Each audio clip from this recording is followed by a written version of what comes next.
Commander Zixthala's 4 eyes narrowed as she studied the ancient star chart floating in the holographic display. The crystalline data core had been recovered from the ruins of the predecessor civilization, a species that had vanished mysteriously 3 million years ago, leaving behind only fragments of their once mighty galactic empire. There, she pointed with one of her 6 appendages at a particular sector, Sol 3. The coordinates match perfectly with the primitive world the humans call Earth. Her science officer, a mantis-like Kretak named Veltar, chittered nervously. Commander, according to this chart, that entire system is marked with the ancient warning symbol. Translated roughly, it means, "Here dwell the monsters that devour worlds." Zixthala's mandibles clicked in what passed for laughter among her species. "Monsters. We've observed that backwater planet for decades, Veltar. They barely achieved faster-than-light travel 50 cycles ago. Their weapons are crude, their ships fragile. What could possibly—" The communication array suddenly crackled to life. "Galactic Confederation vessel. This is Admiral Sarah Chen of the Terran Defense Force. You are trespassing in human space. State your intentions." Through the view screen, Zixthala could see the human ship, a sleek, predatory-looking vessel that seemed to bristle with weapons. It was significantly smaller than her massive dreadnought, yet something about its design made her primary heart skip a beat. "We are conducting peaceful archaeological research," Zixthala replied, her translator rendering her clicking speech into the crude human language. "We have discovered ancient charts that reference your system." There was a pause. Then, "Ancient charts? Commander, you'd better come aboard our ship. There's something you need to see." An hour later, Zixthala found herself in the cramped corridors of the human vessel, surrounded by creatures that barely reached her thorax. Admiral Chen was a small female with graying hair and eyes that held depths Zixthala found unsettling. "Your predecessors," Chen said without preamble, leading them to what humans called a museum deck, visited Earth approximately 2.8 million years ago. They left behind some interesting records. The human activated a display showing primitive cave paintings and carved stone tablets. Zixthala's translator worked to decipher the ancient human symbols, but what she saw made her stumble backward. The images showed humans, but not the civilized creatures standing before her now. These were primitive, barely clothed beings wielding crude weapons, and they were fighting massive beasts with razor teeth and armored hides, fighting creatures that dwarfed them, winning. "Saber-tooth cats," Chen explained calmly. "Cave bears, woolly mammoths, giant ground sloths. Our ancestors hunted megafauna to extinction with nothing but pointed sticks and determination." Veltar's compound eyes widened. "But the size differential. Your species was so small. Size isn't everything." Chen smiled, and Zixthala noticed it didn't reach the human's eyes. "Your predecessors documented something else. Would you like to see?"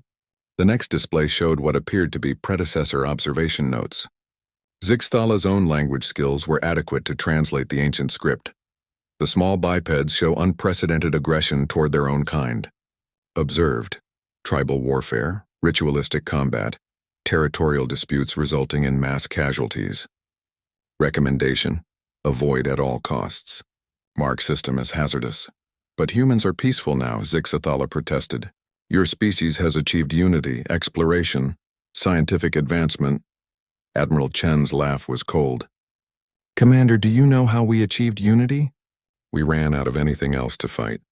Every predator on our world, extinct or domesticated. Every disease that plagued us, conquered. Every natural disaster, tamed or prepared for. We spent 10,000 years with nothing to fight but each other." She gestured to another display showing human military history. "We've had more wars than most species have had peaceful transitions of power. We've invented weapons that could sterilize planets.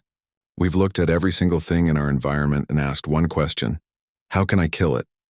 Zixthala's translator struggled with the human's next words. "Then we looked up at the stars and asked, what's out there that might try to kill us first? Your species achieved faster-than-light travel because you were curious about the universe," Chen continued. "We achieved it because we assumed the universe was hostile and we needed to be ready for war." The human admiral walked to a viewing port, staring out at the stars. "Every human child learns to fight before they learn to read. Every human settlement has emergency protocols for siege situations. Every human ship is armed because we assume everything wants to kill us. But you're explorers, Veltar whispered. Scientists. You've made peaceful contact with dozens of species. We're explorers who assume everything wants us dead until proven otherwise, Chen corrected. We're scientists who study alien biology so we know how to kill it efficiently if needed. We make peaceful contact because we're prepared for war. Zixthala thought of her own people, philosophical, artistic, having evolved from herbivorous herd animals. The idea of a species that assumed hostility as a default was incomprehensible. Your predecessors, Chen said softly, encountered us when we were barely civilized. They saw apes with sharp sticks hunting creatures 10 times their size. They saw us look at the most dangerous predators on our planet and think, dinner. They saw us invent agriculture not for comfort, but to support larger armies. The human turned back to face them. They marked our system as here be monsters because they recognized something that most of the galaxy hasn't figured out yet. What's that? Zixthala asked, though she was beginning to suspect the answer. Admiral Chen's smile was sharp as any predator's. The most dangerous thing in the universe isn't some cosmic horror from the Void, Commander. It's an omnivore with delusions of being at the top of the food chain and the intelligence to make those delusions reality. She gestured toward the view screen, where Earth hung blue and green and deceptively peaceful. Your predecessors were right to be afraid. They just didn't understand that the monsters they were warning about weren't trying to conquer the galaxy. Chen's final words followed Zixthala back to her ship, echoing in her mind as she hastily plotted a course away from the Sol system.